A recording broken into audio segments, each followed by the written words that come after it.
The winter evening was particularly harsh as Mike trudged home from his second shift of the day. His shoulders slumped with the weight of exhaustion that seemed to have taken permanent residence in his body these past few years.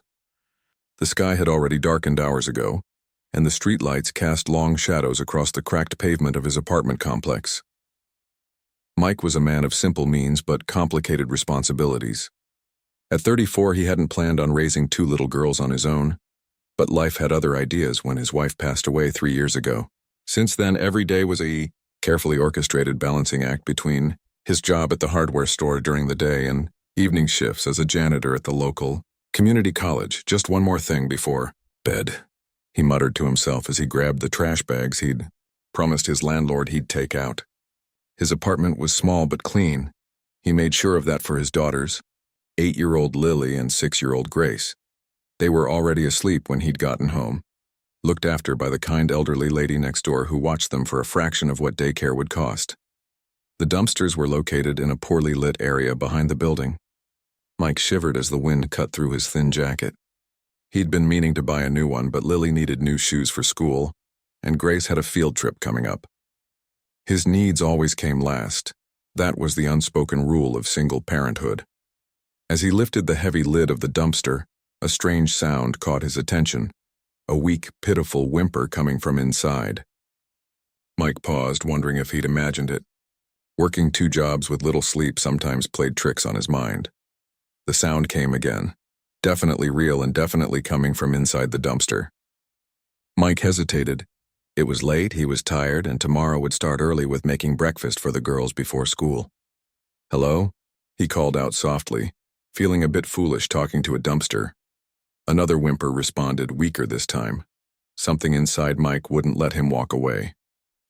He placed his trash bags on the ground and peered inside the dumpster, pulling out his phone to use as a flashlight. The beam of light revealed piles of garbage bags, discarded furniture, and other household waste. Nothing seemed out of the ordinary until a slight movement caught his eye, a patch of golden fur poking out from beneath a broken chair. "Oh no," Mike whispered, immediately hoisting himself up and over the edge of the dumpster, no longer caring about the grime that would cover his work uniform. Carefully moving aside trash bags and broken items, Mike uncovered a dog, a golden retriever from what he could tell, though it was hard to be sure with all the dirt matted in its fur. The poor animal was trembling, one of its legs held at an awkward angle. Its eyes, though, were what broke Mike's heart, large, brown, and filled with both fear and a desperate hope. "Hey there, buddy," Mike said softly, reaching out slowly to let the dog sniff his hand. "What happened to you, huh? How'd you end up in here?" The dog flinched at first, but then cautiously stretched its neck to sniff Mike's fingers. After a moment, it gave them a tentative lick. "Good boy," Mike encouraged. "I'm going to help you, okay? But you've got to trust me." As gently as possible, Mike worked his arms under the dog's body. The animal whimpered in pain, but didn't try to bite or struggle. It was as if it knew this might be its only chance. "I got you," Mike murmured, lifting the dog. It wasn't small, probably about 60 pounds despite looking underfed, and Mike staggered slightly under the weight as he climbed back out of the dumpster. Standing in the dim light of the back lot, Mike looked down at the dirty, injured animal in his arms and felt the full weight of the decision before him. He could barely afford to feed himself and his daughters. The rent was due next week. Grace needed a dental checkup. His car made a worrying noise every time he started it. He couldn't afford a dog. He certainly couldn't afford vet bills. The dog looked up at him and gave a soft whine as if reading his thoughts and making one last plea. Mike sighed. "Okay, buddy. Let's get you cleaned up. But this is just temporary, you hear me? Just until we find your owner or something." The dog's tail gave the faintest of wags.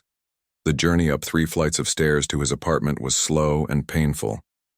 By the time Mike reached his door, his arms were burning, and he had to awkwardly balance the dog while fishing his keys from his pocket. Inside, he headed straight for the bathroom, where he gently placed the dog in the tub. The animal was too weak to stand, but remained surprisingly calm as Mike began to run lukewarm water and carefully wash away layers of dirt and grime. "Dad?" a small voice called from the doorway. Lily stood there in her unicorn pajamas, rubbing sleep from her eyes. "What's that?" "It's a dog, sweetheart," Mike answered, continuing to gently clean the matted fur. "I found him outside." He's hurt. Lily's eyes widened, fully awake now. We got a dog? No, honey. We're just helping him until we can find his home. Lily approached carefully, kneeling beside the tub. He looked sad. He's had a rough day, I think, Mike explained, revealing a nasty gash on the dog's side that made him wince. Can you grab me the first aid kit from under the sink? By now, Grace had also appeared, her stuffed bunny clutched tightly in one arm. Is the dog going to stay with us? She asked, voice filled with hopeful excitement. Just for tonight, Mike said firmly, though even as the words left his mouth, he wondered if that was true. The collar the dog should have been wearing was gone, leaving no easy way to identify an owner. Once the dog was clean, Mike could see its condition more clearly. Besides the injured leg, which appeared to be broken or badly sprained, there were several cuts and scrapes along its body, and its ribs were visible beneath the now clean golden coat. The poor thing had been on its own for a while. After applying antiseptic to the wounds and wrapping the worst of them with gauze from their limited first aid supplies, Mike made a makeshift bed from old blankets in the corner of the living room. The girls helped, their initial sleepiness forgotten in the excitement of their unexpected guest. What should we call him, Dad? Grace asked, carefully stroking the dog's head. We shouldn't name him, honey. He's probably got a name already and he won't be staying. But we have to call him something, Lily insisted. Mike looked at the dog, now resting more comfortably on the blankets, its eyes following their movements with cautious interest. Lucky, Mike found himself saying. We'll call him Lucky for now. Because he's lucky you found him? Grace asked. Mike nodded, though he wasn't entirely sure who was lucky in this situation. His budget certainly wasn't. After settling the girls back to bed with promises that Lucky would still be there in the morning, Mike sat on the floor beside the dog's makeshift bed. What am I doing? He whispered, gently stroking the dog's head. Lucky responded by resting his chin on Mike's knee. I can barely keep it together as it is. But as he looked into those soulful brown eyes, Mike felt something he hadn't experienced in a long time, a sense that maybe, just maybe, he wasn't completely alone in carrying the weight of the world. We'll figure it out, he promised, not sure if he was talking to the dog or himself. One day at a time, right? Lucky's tail thumped weakly against the blankets, the closest thing to agreement a dog could give. The next morning came too quickly, as it always did. Mike woke to find both his daughters curled up on the floor next to Lucky, who looked marginally better after a night of rest but still clearly needed medical attention. Dad, he needs a doctor, Lily said over breakfast. Ever the practical one at 8 years old, I know, sweetheart. Mike checked his wallet, knowing exactly what he'd find. Barely enough to last until his next paycheck. Certainly not enough for a veterinary visit. But looking at his daughters' faces, hope shining in their eyes for the first time in months, and then at Lucky, trusting and vulnerable on his living room floor, Mike made another decision that his bank account would protest. I'll take him to the vet before my shift, he said, already mentally calculating which bills could be delayed another week. The local clinic was just opening when Mike arrived, Lucky cradled awkwardly in his arms. The receptionist raised her eyebrows at the sight of them but quickly ushered them into an exam room. Dr. Chen, a kind-faced woman with silver-streaked black hair, examined Lucky thoroughly. He's been through a lot, she observed. The leg is definitely broken and he's malnourished, but nothing that can't be fixed with proper care and time. Mike nodded, bracing himself. How much will all that cost? The sympathetic look on Dr. Chen's face told him everything, before she even mentioned a number. It was more than he made in 2 weeks. I can't, Mike started, his voice catching. I want to help him, but I just can't afford that. Dr. Chen studied him for a moment. You found him in a dumpster, you said. Mike nodded. And you brought him in anyway, despite knowing it would be expensive? Another nod, this one more hesitant. Dr. Chen smiled slightly. We have a fund for cases like this. Abandoned animals that good people try to help. I can use that for the immediate treatment. For the rest, she paused. Let's just focus on getting him stable first.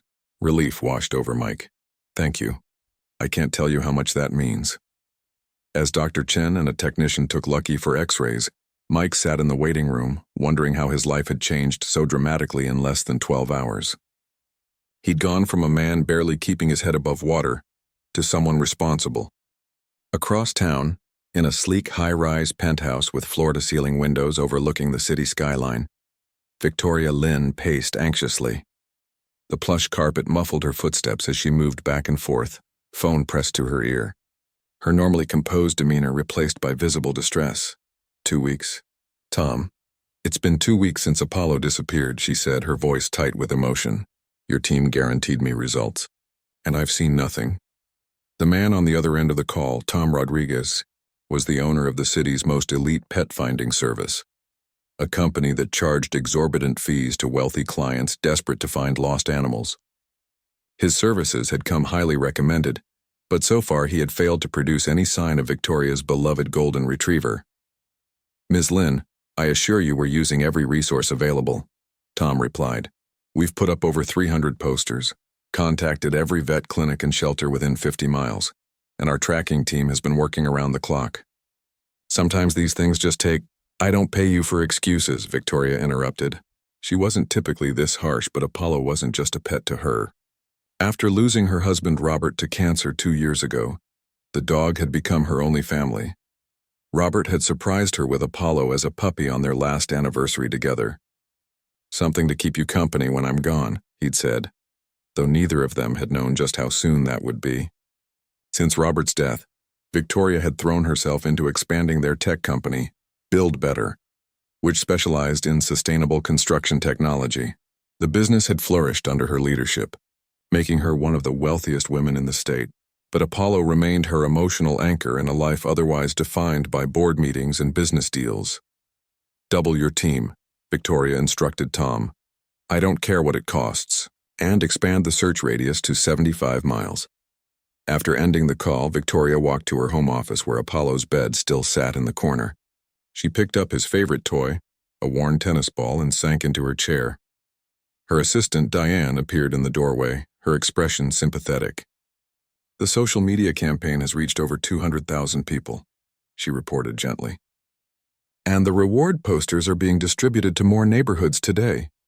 Victoria nodded, absently turning the tennis ball in her hands. The reward she'd offered for Apollo's return was substantial, $50,000, enough to make headlines in the local news. Some had criticized it as excessive, but Victoria didn't care what people thought. Money was the one thing she had in abundance. Love was not. I've pushed back your meetings for the rest of the week, Diane continued. The Berlin project can wait. No, Victoria said firmly, placing the tennis ball back on her desk. I need to work. It's the only thing keeping me sane right now. Work had always been Victoria's refuge. Build Better had been Robert's dream, a company founded on the principle that construction could be both profitable and environmentally responsible. After his diagnosis, Victoria had promised to make that dream a reality. Now, with over 500 employees and projects in 12 countries, she had kept that promise. But without Robert or Apollo, success felt hollow. At least eat something, Diane urged, placing a sandwich on Victoria's desk. You've barely touched food in days. Victoria managed a small smile of gratitude. Diane had been with her since the beginning, one of the few people who understood that beneath her tough exterior was someone still grieving one loss and now facing another. Any news on the Henderson contract? Victoria asked, deliberately changing the subject. Diane recognized the tactic but played along, updating Victoria on the latest business developments. For the next few hours, Victoria immersed herself in work, reviewing blueprints and financial projections with the same meticulous attention to detail that had made her company so successful. But as evening approached and her office emptied, the distraction of work faded. Victoria found herself once again staring at the photos of Apollo on her desk, Apollo at the beach, Apollo in the mountains during their hiking trip last fall, Apollo sleeping on Robert's hospital bed during those final weeks. The silence of her expensive home seemed to mock her. What good was all this success if she had no one to share it with? Victoria grabbed her coat and headed out. She couldn't bear to sit alone with her thoughts tonight. The night air was crisp as Victoria drove through the city in her electric luxury sedan. Without a destination in mind, she found herself in a part of town she rarely visited, a middle-class neighborhood with small apartment buildings and family-owned businesses. She parked outside, a small park where she and Robert used to walk when they were first dating, long before their company took off. It was nearly empty at this hour, just a few dog walkers making their final rounds before heading home. The sight of a young woman with a golden retriever made Victoria's heart leap. But a closer look revealed it wasn't Apollo. None of them ever were. As Victoria walked, she noticed a flyer on a community bulletin board. Her breath caught. It was one of her missing dog posters. Seeing Apollo's face staring back at her, along with the promised reward and her contact information, renewed both her hope and her pain. Next to her poster was a collection of other community notices: babysitters offering services, local events, items for sale. The normality of it all struck Victoria. While her world had stopped when Apollo disappeared, for everyone else, life simply went on. A particularly worn flyer caught her eye. A handwritten notice offering affordable home repairs. No job too small. Fair prices. References available. The earnestness of it moved her in a way she couldn't explain. How different her life was from whoever had written this. Someone who likely worked with their hands all day just to make ends meet. Victoria remembered when she and Robert had been like that. Young, struggling entrepreneurs with nothing but a good idea and determination. Robert would have reminded her to stay humble, to remember that the true value of their success was in how they used it to help others. As she turned to leave, Victoria noticed an elderly man having trouble with his dog, a small terrier straining at its leash toward something in the bushes. "Can I help you?" Victoria offered, approaching cautiously. The man looked up with a grateful smile. "He's a bit strong for me these days," he admitted, nodding toward the excitable dog. "Thinks he's seen a squirrel." Victoria gently took the leash, easily guiding the small dog away from whatever had captured its attention. "I have had a dog too," she said, the correction catching in her throat. "Lost him?" the man asked, his weathered face softening with understanding. Victoria nodded, surprised to find herself confiding in a stranger. 2 weeks ago, a golden retriever named Apollo. "Ah, the one on the posters," the man said, recognition dawning. "My daughter mentioned seeing them. Big reward." "I'd give more than money to have him back," Victoria said quietly. The man studied her for a moment. "Dogs have a way of finding their way to where they're meant to be," he said finally. "My Rusty here was a stray. Found him digging through my garden 3 years ago, trying to get at my tomatoes." He chuckled at the memory. "Best thing that ever happened to me after my wife passed." Victoria smiled despite herself. "I hope you're right." They walked together for a while, the simple companionship easing Victoria's loneliness slightly. When they parted ways, the man wished her luck with a sincerity that touched her. "I hope you find your Apollo," he said. "And if you don't, well, sometimes life has other plans for us that turn out better than we could have imagined." Back in her car, Victoria found herself thinking about the old man's words. She had built her life on planning, on controlling outcomes through hard work and resources. The idea that some things might be beyond her control was both terrifying and strangely comforting. Her phone rang. Diane, calling with an update. "Nothing confirmed yet," her assistant said, clearly trying to manage expectations. "But there's been a possible sighting near Westview Apartments." Victoria's heart raced. "I'm on my way."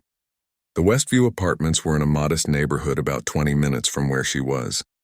Victoria drove there immediately, hope rising despite her attempts to temper it. There had been false alarms before. When she arrived, Tom's team was already canvassing the area, talking to residents and showing Apollo's picture.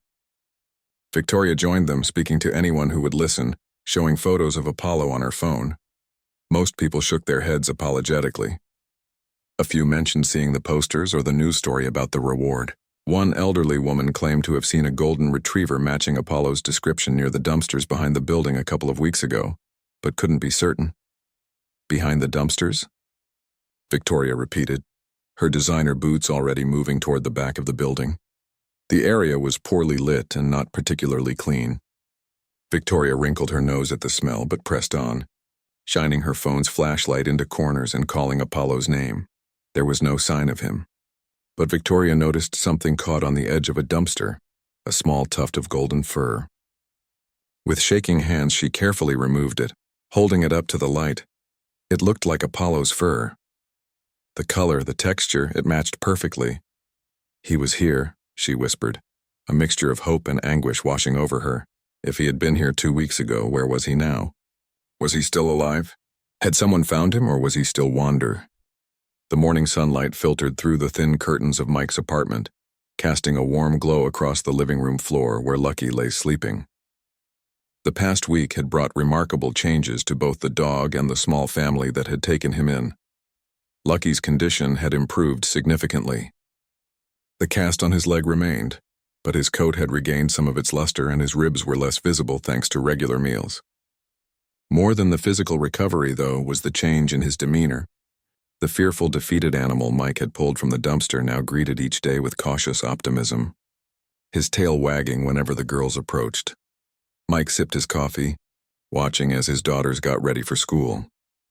They moved with an energy he hadn't seen in months, chattering excitedly about what games they would play with Lucky when they got home. "Remember, he still needs to rest," Mike reminded them as he packed their lunchboxes. Dr. Chen said no running or jumping for at least a few more weeks. "We know, Dad," Lily replied with the patient tone of someone explaining something obvious. "We're just going to read to him and teach him some tricks." "Yeah," Grace chimed in. "I'm going to teach him how to shake hands." Mike smiled despite himself. The girls had blossomed in Lucky's presence, their usual quiet demeanor replaced by enthusiasm and purpose. Even his own spirits had lifted, though the practical concerns of keeping the dog weighed heavily on his mind. The follow-up appointment with Dr. Chen was scheduled for tomorrow, and Mike still had no idea how he would pay for it. The free samples of medication were running out, and the special diet Lucky needed cost more than Mike had budgeted for groceries that week. "Time for school," he announced, pushing these worries aside. "Don't forget your homework folders."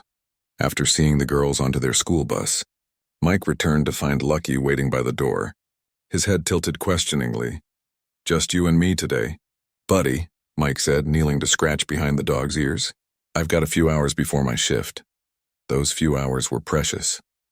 Mike had been picking up extra shifts wherever he could, leaving little time for rest, let alone the task he knew he should be doing, looking for Lucky's owner. The truth was, Mike had been procrastinating. Every day that passed made it harder to imagine giving Lucky up. The dog had seamlessly integrated into their lives, filling a void Mike hadn't fully acknowledged was there. But today, he couldn't put it off any longer. The guilt of potentially keeping someone's beloved pet had been growing, and Mike prided himself on doing what was right. Even when it hurt, "Let's do this," he sighed, pulling out his laptop, a refurbished model that was several years old but still functional. Lucky settled beside him on the worn couch, seemingly content just to be close. Mike began by searching local missing pet websites, scrolling through dozens of posts from heartbroken owners. Nothing matched Lucky's description exactly. A male golden retriever, approximately 4 years old according to Dr. Chen, with no distinguishing markings except a small white patch on his chest. Next, Mike created his own found dog post on several community forums, including a brief description of Lucky, the approximate location where he was found, and Mike's contact information. He hesitated before adding a photo, worried that someone might falsely claim Lucky just to get a free dog, but ultimately decided an image was necessary for a legitimate owner to recognize their pet. "This is the right thing to do," Mike told Lucky, who watched him with those soulful brown eyes that seemed to understand everything. "If someone out there loves you as much as we do, they must be going crazy with worry." The last site Mike visited was a local classified ads platform. As he scrolled through the lost pet section, a particular post caught his eye, not because it matched Lucky, but because of the staggering reward offered, $100,000 for a lost golden retriever named Apollo. Mike whistled softly. Someone's serious about finding their dog. The post included several photos of a golden retriever that, to Mike's untrained eye, looked similar to Lucky. Same coloring, similar size. But surely many golden retrievers shared these traits. Still, the coincidence was enough to make Mike look closer. He clicked on the post to read the full description. Apollo went missing on October 12th near Oakwood Park. Male golden retriever, 4 years old, microchipped but not wearing his collar when lost. Distinctive small white patch on chest, friendly disposition, requires daily medication for mild arthritis. Beloved family member desperately missed. Substantial reward for his safe return, no questions asked. Mike's heart sank. The white patch, the age, the timing, it all matched. Even the location wasn't far from his apartment complex. The missing medication explained why Lucky had been limping even before his injury. Apollo, huh? Mike said to the dog, who perked up his ears. Is that your real name? The dog tilted his head, his expression unreadable. Mike hesitated, his finger hovering over the contact button. The reward money was more than he made in 2 years. It would solve so many problems. Pay off his debts, maybe even put a down payment on a small house instead of continuing to rent. The girls could have their own rooms. He could cut back on his second job and actually be there for dinner and bedtime, but it wasn't about the money, not really. It was about doing what was right. If Lucky, Apollo, belonged to someone who loved him this much, who was Mike to keep them apart? With a deep breath, Mike clicked the contact button and began typing a message. I think I may have found your dog. Golden Retriever, white patch on chest. Found near Westview Apartments about 2 weeks ago. He had an injured leg and was malnourished, but he's recovering well.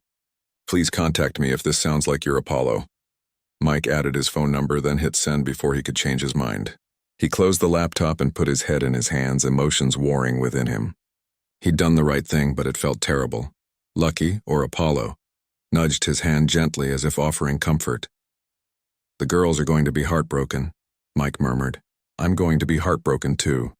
Across town, Victoria was in the middle of a video conference with international investors when her phone buzzed with a notification. Normally, she would have ignored it, but she'd set a special alert for any responses to her Apollo posts. Seeing the message preview, she froze. After 24 false leads and countless disappointments, she'd learned to temper her hope. But something about this message felt different. The details were right, and the person wasn't immediately asking about the reward. I need 5 minutes, she told the startled executives on her screen. Diane will continue the presentation. Without waiting for a response, Victoria left the conference room, her heart pounding. In the privacy of her office, she read the message again, then immediately called the number provided. Mike was just getting ready to leave for his shift when his phone rang. Seeing an unknown number, he almost let it go to voicemail. Probably another bill collector, but something made him answer. Hello? Yes, hello. A woman's voice responded, her tone controlled but with an undercurrent of tension. I'm calling about your message. About Apollo. Mike swallowed hard. Yes, I found a golden retriever about 2 weeks ago. He was in pretty bad shape, but he's doing better now. Where? The woman's voice cracked slightly. Where did you find him? In a dumpster behind my apartment building. Westview Apartments. There was a sharp intake of breath on the other end. The white patch, is it on the left side of his chest? Sort of shaped like a crescent moon. Mike looked at Lucky, who had come to sit beside him, seemingly interested in the conversation. The white patch was indeed on the left side, and now that she mentioned it, it did resemble a crescent moon. Yes, he said, his heart sinking further. That's exactly it. A moment of silence then. I need to see him. Today. Please. Mike glanced at his watch. I have to work until 7, but after that, I'll pay you for your time, the woman interrupted. Whatever you would have earned today. Please, I've been searching for weeks. The desperation in her voice was unmistakable, and Mike found himself agreeing. There's a park near my apartment. Hilltop Park. We could meet there at noon. I'll be there, she promised. How will I recognize you? I'll have the dog, Mike said simply. And I'm wearing a blue work shirt with a hardware store logo. After hanging up, Mike called his boss to explain the situation. To his surprise, Mr. Jenkins was understanding. Family comes first, the older man said, and from how the girls talk about that dog, he's become family. Take the day, we'll manage. Grateful for the reprieve. Mike spent the next few hours alternating between pacing nervously and sitting with Lucky, trying to memorize everything about him. The way his head tilted when he heard an interesting sound, how his tail thumped against the floor when he was content. You've been good for us, Mike told him, scratching that special spot behind his ears that made his eyes close in bliss. I hope she's good to you too. At 11:30, Mike attached the makeshift leash they'd been using, just a length of rope threaded through Lucky's old collar, and they set off for the park. Lucky limped along beside him, his cast making his gait awkward but not slowing him down much. The park was quiet at this hour. Just a few elderly people on benches and mothers with strollers enjoying the mild weather. Mike chose a bench near the entrance and sat down, Lucky settling at his feet. She'll be here soon, Mike said. more to himself than... Mike stood outside his apartment door, key in hand, heart heavy with the knowledge of what waited inside. The girls would be home from school soon, eagerly expecting to see Lucky Apollo, who was now back with his rightful owner. How could he explain that their beloved new friend was gone forever? The $10,000 check in his pocket felt like both a blessing and a burden. The money would solve so many immediate problems, but it couldn't replace the joy that Dog had brought into their lives during his brief stay. With a deep breath, Mike unlocked the door and stepped into the quiet apartment. It felt emptier than before. The absence of Lucky's gentle breathing and the soft thump of his tail against the floor, painfully obvious. The makeshift dog bed in the corner remained, along with a few toys the girls had fashioned from old socks and tennis balls. Mike began gathering these items, thinking it best to remove them before his daughters got home. Each one felt like a small piece of the happiness they'd briefly experienced as a family. The sound of excited chatter in the hallway signaled the girls' arrival. Mike quickly shoved the dog items into a closet and plastered on a smile as the door burst open. "Dad, we're home," Lily called out, dropping her backpack by the door. "Where's Lucky?" Grace darted past her sister, scanning the small apartment. "Lucky, here, boy." Mike knelt down, opening his arms. "Come here, girls. I need to talk to you about something." The seriousness in his voice made them approach cautiously. Lily, always more perceptive, seemed to understand immediately. "Where's Lucky, Dad?" she asked again, her voice smaller now. Mike gathered them close, choosing his words carefully. "Remember how I said Lucky probably had a family who was missing him? Well, I found them today. Lucky's real name is Apollo, and his owner has been looking for him ever since he got lost." "You gave him away?" Grace's bottom lip trembled. "I gave him back," Mike corrected gently. "He belonged to someone who loves him very much." She was so happy to see him again that she cried. "But we love him too," Grace protested, tears welling in her eyes. Lily remained silent, her small face solemn as she processed the news. "I know you do," Mike said, his own voice thick with emotion. "And that's why you took such good care of him when he needed help. But now he's back where he belongs. Will we ever see him again?" Lily finally asked. Mike hesitated. Victoria had mentioned the possibility of visits, but he wasn't sure if she'd meant it or if it had just been a kind gesture in the moment. His owner said maybe we could visit him sometime, he offered cautiously. She was very grateful for how well we took care of Apollo. Grace brightened slightly. "Really, when can we go?" "I'm not sure yet, sweetheart. We'll have to wait and see." The girls processed this information differently. Grace continued to sniffle, her emotions raw and immediate, while Lily withdrew into thoughtful silence, her practical nature already adapting to the new reality. "I have something else to tell you," Mike said, reaching into his pocket. "Apollo's owner gave us a thank you gift for taking such good care of him. He didn't show them the check. They were too young to understand the significance of the amount, but he explained that it would help them with some things they needed, like a new winter coat for Grace." Lily asked, always thinking of her sister first. Mike nodded, his heart swelling with pride at her selflessness. "Yes, and maybe a few other things too." The evening passed quietly, the absence of Lucky Apollo a constant undercurrent to their usual routine. Mike made the girls' favorite dinner, allowed them extra time with their bedtime stories, and listened patiently as they processed their feelings about the day's events. By the time they were finally asleep, Mike was exhausted both physically and emotionally. He sat at the small kitchen table staring at Victoria's check in the dim light. $10,000. More money than he'd ever held at one time, enough to make a real difference in their lives. He should have felt only gratitude, but something about the transaction left him uneasy. It felt like putting a price on kindness, on doing the right thing. Victoria had been generous, no doubt about that. But there had been something in her eyes, surprise, perhaps disbelief, when he turned down the full reward. As if his decision made no sense to her. As if everyone had a price and she just hadn't found his. Mike shook his head, dismissing the thought as unfair. He didn't know this woman, not really. Their brief interaction at the park had been emotional and strange, hardly a basis for judging her character. His phone buzzed with an incoming text message.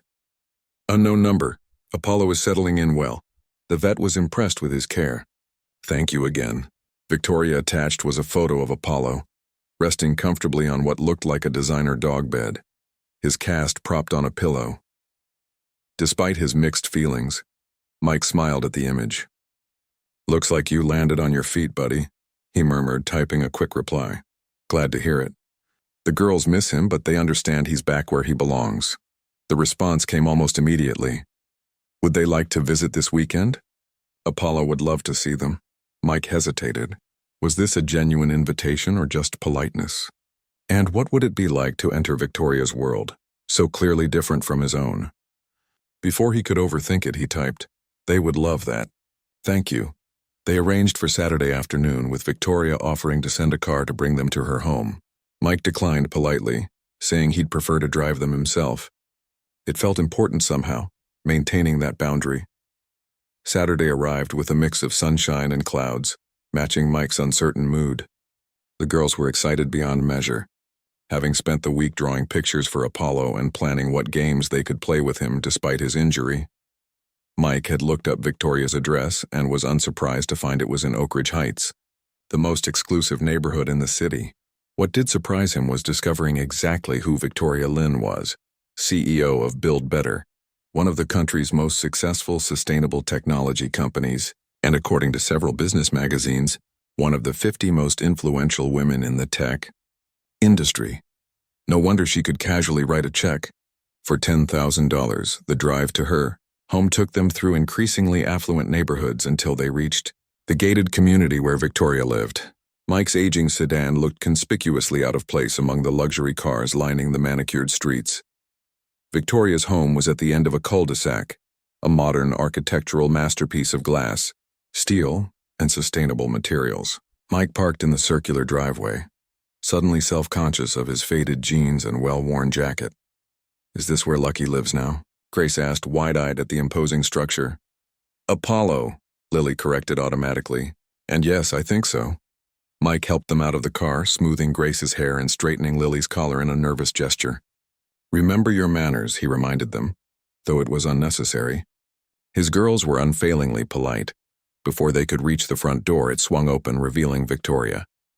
She looked different today, more casual in slim jeans and a simple sweater, her dark hair loose around her shoulders. Still elegant, still obviously wealthy, but somehow more approachable. "You found us," she said, smiling. "Please come in."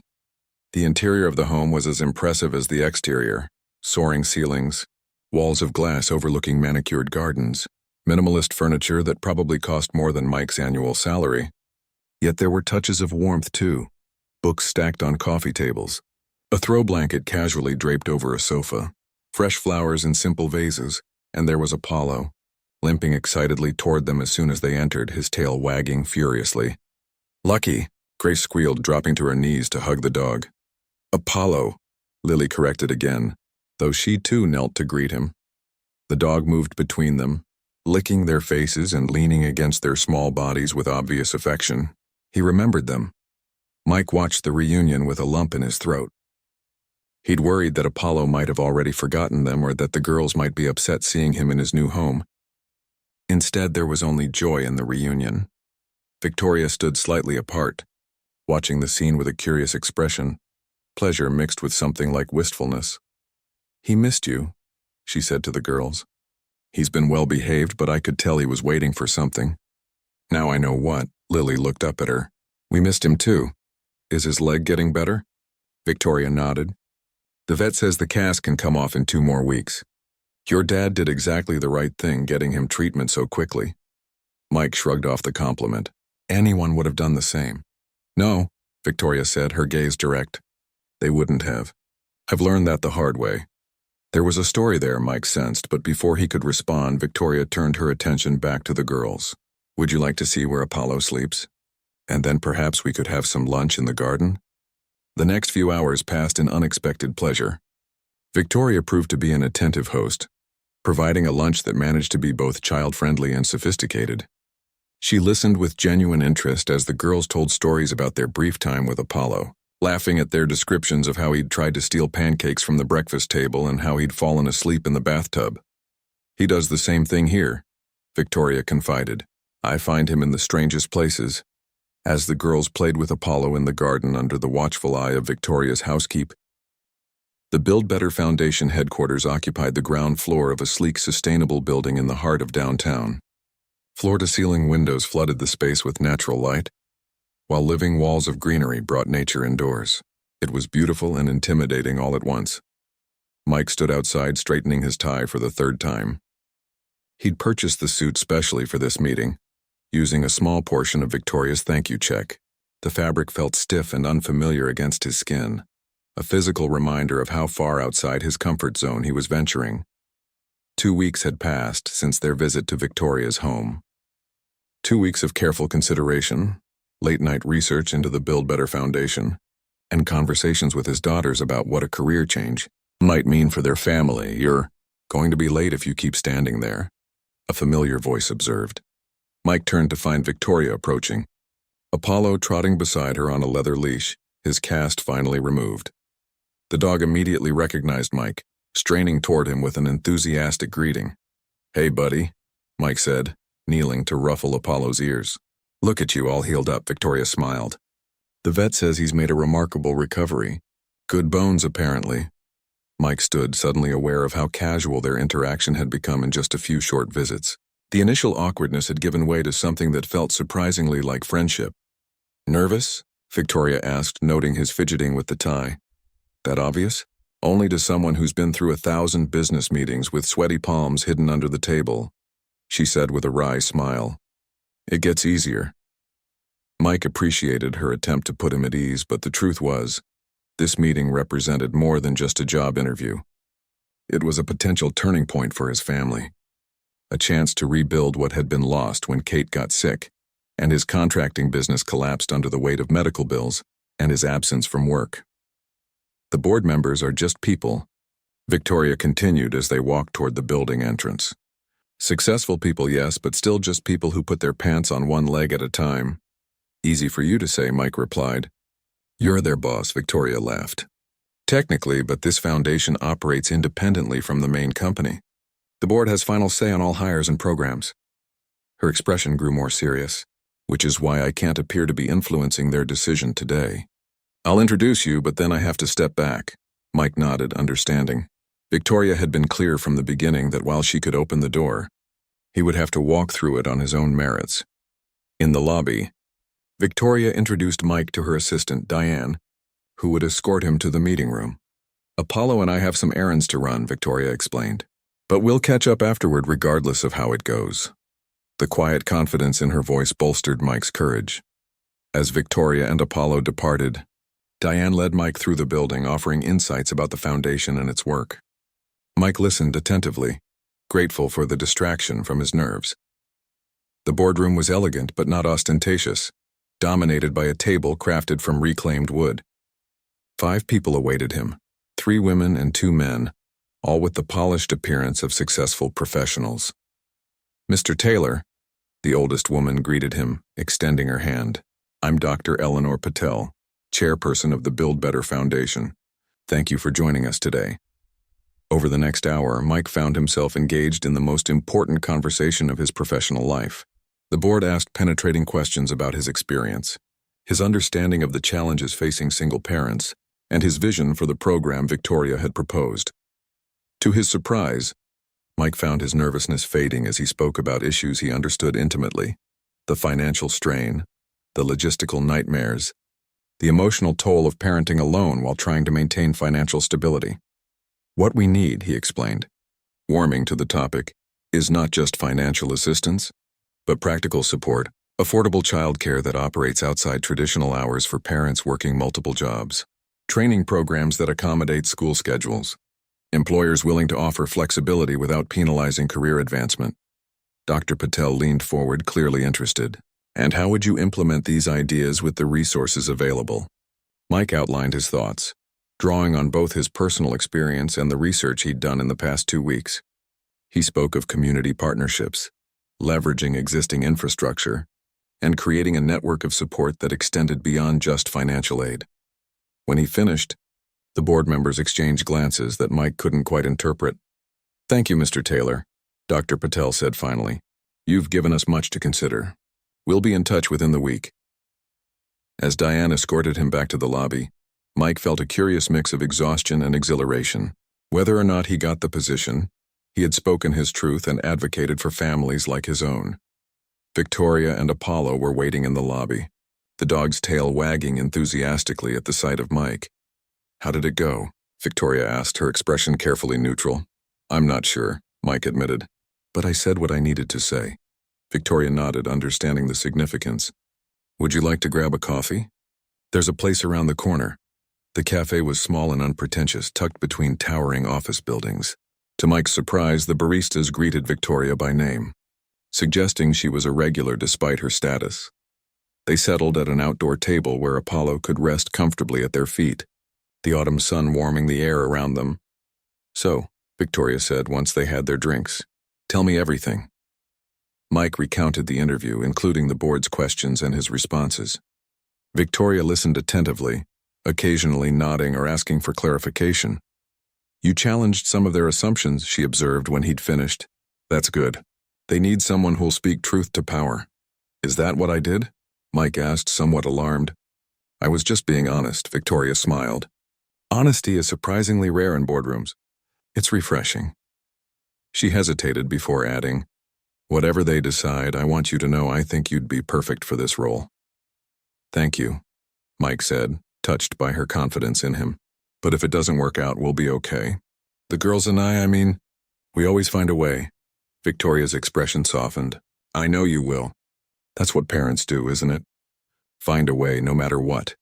The conversation shifted to lighter topics: Apollo's progress, the girls' school adventures, a funny story about Victoria's recent attempt at baking that had set off her smoke alarms. It struck Mike how comfortable these interactions had become, how easily they moved between serious discussions and casual conversation. Victoria Lynn, Billionaire CEO, had somehow become simply Victoria, a person he genuinely enjoyed spending time with. As they walked back toward the Build Better building, Apollo trotting happily between them, Mike found himself hoping that, regardless of the board's decision, this new friendship would continue. "The girls are asking when they can see Apollo again," he mentioned casually. Victoria brightened. "How about this weekend? I have a house at the lake about an hour from the city. Apollo loves it there. Plenty of space to run now that his leg is healed. You could all come for the day if you'd like."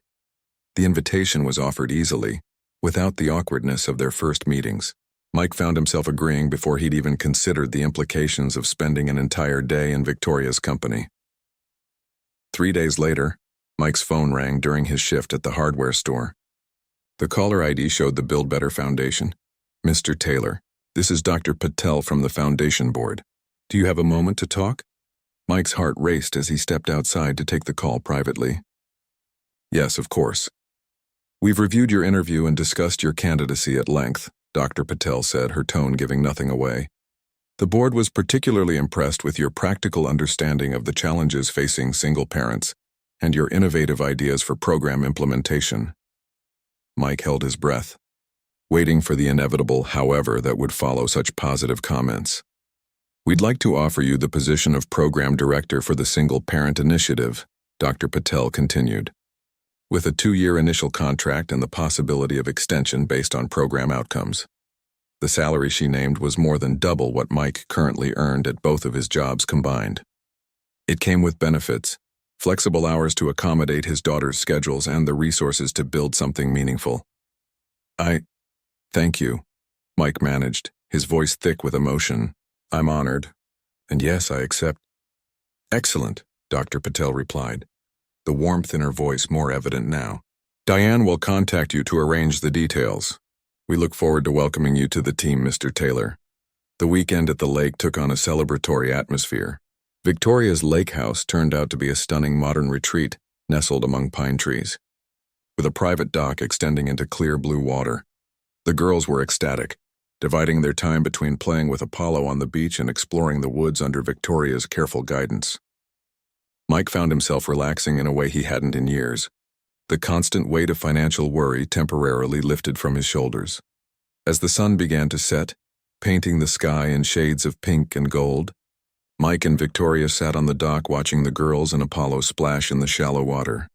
"Thank you," Mike said simply, "for